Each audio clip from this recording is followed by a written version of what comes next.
What's up guys? Another watch, another day. Pero today guys, it's a very important day for me. Si Sinan, 1-year-old baby boy ko, will have to make the biggest decision that he will ever make in his entire life. This decision will mold him to who he wants to become in the future. And this is just more than just a career path.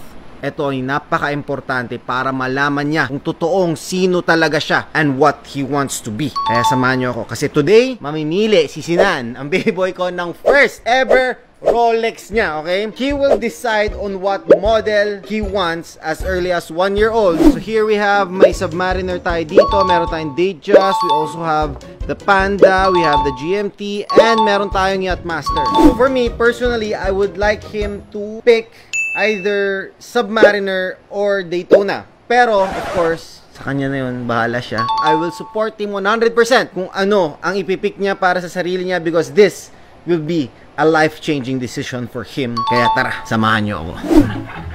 You have to choose, ha? You see the watches? You have to choose one, okay? You go. You choose. You choose. Napili niya pinakamahal. Let's go!